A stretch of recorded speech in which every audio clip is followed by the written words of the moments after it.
Salam damai Bapak Ibu, saudara-saudari yang terkasih.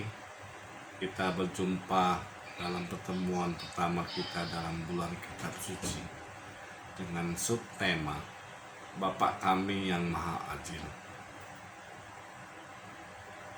Dalam bulan Kitab Suci kali ini, kita tidak berhenti sampai renungan Kitab Suci saja, tetapi kita diajak untuk aksi nyata. Tindakan atau perbuatan apa yang harus kita lakukan untuk menolong sesama, meskipun keadaan kita sendiri tidaklah terlalu baik. Melihat situasi sekarang yang ramai adalah wabah virus corona yang sudah berlangsung lama dan tidak tahu sampai kapan.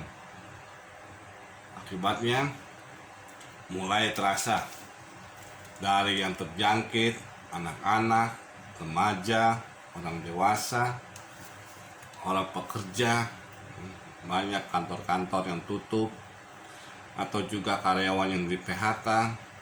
Jadi begitu banyak dalam aspek kehidupan kita. Ekonomi menurun. Lalu apa yang bisa kita buat sebagai orang beriman? Ternyata itu semua ada jawaban yang bisa kita temukan dalam doa Bapa Kami. Kenapa dalam doa Bapa Kami? Karena dalam doa Bapa Kami, kita diajak untuk membangun relasi dengan Tuhan, yang kita panggil Bapa, dan sekaligus menyadarkan kita bahwa kita dan sesama kita adalah anak-anak Tuhan. Dan demikian kita semua bisa disebut saudara, karena kita adalah anak-anak dari Bapa yang sama. Dengan menggunakan kata kami dalam doa Bapa Kami, kita diajak untuk berdoa dalam kesatuan komunitas umat beriman. Jadi, dalam pertemuan kita kali ini, kita akan mencoba menggali dalam doa Bapa Kami. Ternyata banyak mengajarkan kita untuk bersikap adil dengan orang-orang di sekitar kita. Kita akan siapkan bacaan kita dari Matius bab 6 ayat 9 sampai 13. Bapa Kami di surga, dikuduskanlah namamu.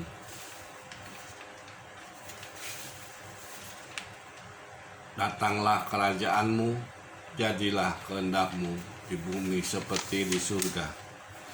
Berilah kami pada hari ini makanan kami yang secukupnya,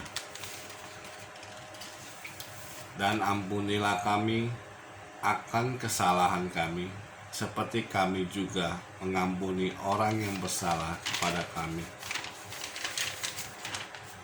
Dan janganlah membawa kami ke dalam percobaan, tetapi lepaskanlah kami daripada yang jahat.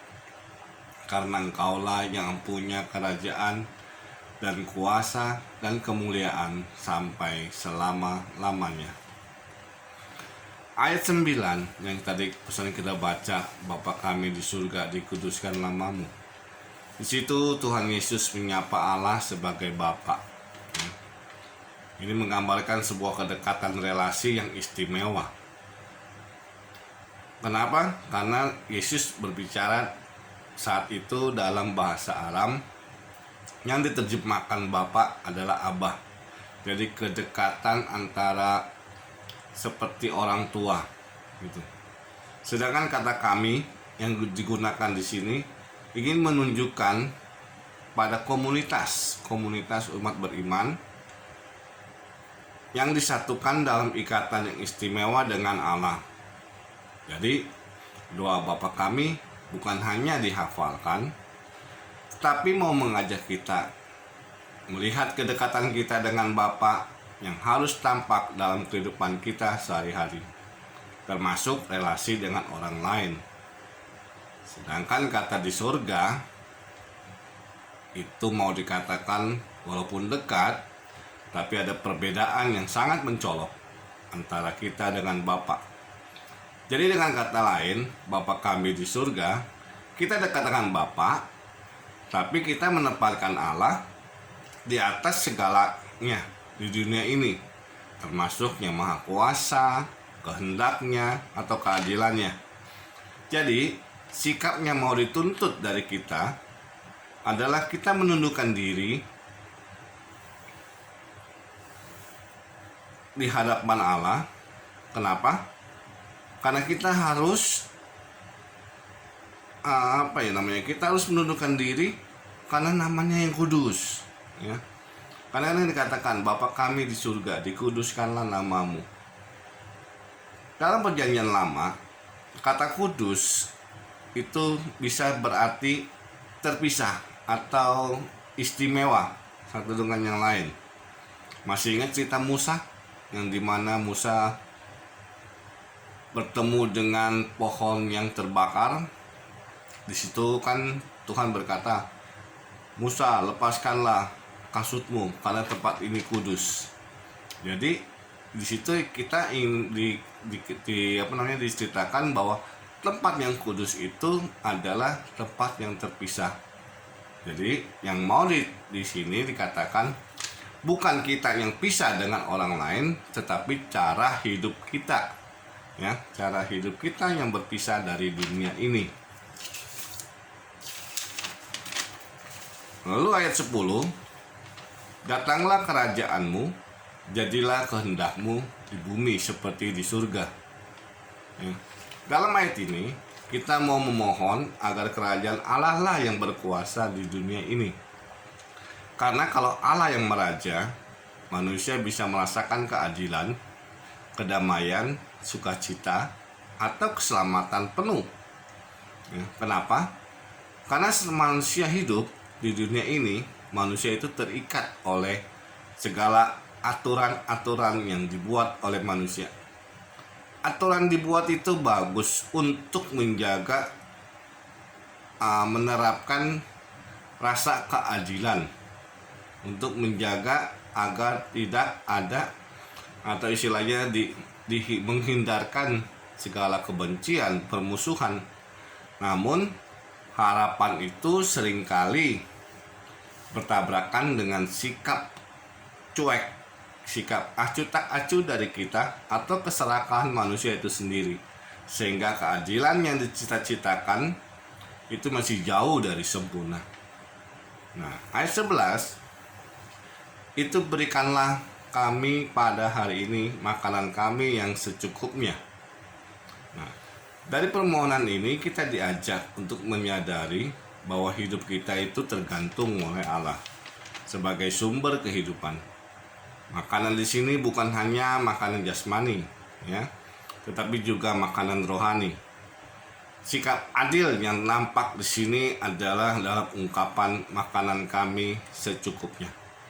Kita diajak untuk berbela rasa dengan sesama kita, karena kita nggak minta untuk diri kita sendiri, tapi kita juga memohon agar Bapa di surga mau memberikan rezeki juga kepada orang lain, ya. Mungkin mereka lupa atau nggak tahu cara berdoa atau cara meminta, maka kita menggunakan kata kami, tidak menggunakan kata kita. Dalam ayat 12, dan ampunilah kami akan kesalahan kami, seperti kami juga mengampuni orang yang bersalah kepada kami. Ini boleh dikatakan ayat 12 ini merupakan pusat doa dari Bapa kami. Kenapa? Karena kita tahu Bapa di surga adalah mempunyai sifat pengampun, ya, dapat berbuat adil. Karena kita bisa belajar dari cerita Yesus yang menampilkan wajah Bapa yang Maha Pengampun, di mana semasa hidupnya Yesus disakiti, dihina, disalib, tapi dia tetap mau mengampuni orang-orang yang tidak tahu akan perbuatan mereka. Tapi masalahnya di kita. Kenapa? Kita mau minta pengampunan dari Tuhan, tapi seringkali kita tidak mau mengampuni orang lain, ya. Karena kita sering merasa saya nggak pernah menyakiti orang yang pernah nyakitin saya, gitu kan. Nah, itulah. Tapi kalau kita mengintrospeksi, kadang-kadang kita mencoba merenungkan perbuatan kita sepanjang hari ini aja, kita akan melihat sudah berapa banyak kita menyakiti orang tanpa kita sadari. Nah, baik lewat kata-kata, lewat sikap kita atau tindakan kita, ya kan? Tanpa sadar kan kita kalau WA itu di grup, kita nggak tahu apa yang kita tulis itu bisa menyakiti dia atau enggak. Nah itulah masalahnya, kita tidak tahu. Nah makanya kita harus sadar bahwa kita pun harus minta pengampunan. Jadi kita harus lebih bisa mengampuni. Bersyukurlah kalau kita disakiti, ya, karena kita bisa belajar untuk mengampuni. Yang terakhir ayat 13, dan janganlah membawa kami ke dalam percobaan, tetapi lepaskanlah kami daripada yang jahat, karena Engkaulah yang punya kerajaan dan kuasa dan kemuliaan sampai selama-lamanya. Amin. Ayat ini mau menggambarkan agar kita sadar, ya, bahwa segala kerapuhan hidup kita sebagai manusia itu mudah tergoda, mudah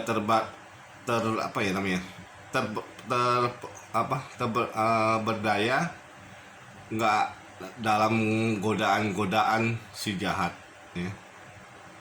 Kita seringkali jatuh dalam percobaan oleh keinginan-keinginan kita. Salah satu untuk menghindar atau istilahnya untuk supaya kita nggak masuk dalam percobaan, ya kita harus dekat-dekatlah dengan Bapa. Kita harus bersatu dengan Bapa. Oke. Hanya sampai situ renungan kita minggu pertama. Kita akan bisa berjumpa lagi dalam minggu kedua. Kita akan lanjut dengan permenungan kita. Permenungan pribadi. Apakah kita selalu berdoa Bapa kami setiap hari? Apakah kita sudah berjuang untuk menempatkan Allah di atas segalanya?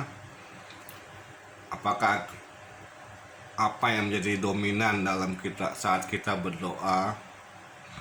Dan sebagai anak-anak Allah, apakah kita sudah berjuang untuk mewujudkan sifat-sifat Bapa yang Maha Adil, Maha Pengampun dan kehidupan kita sehari-hari? Terima kasih, Tuhan memberkati.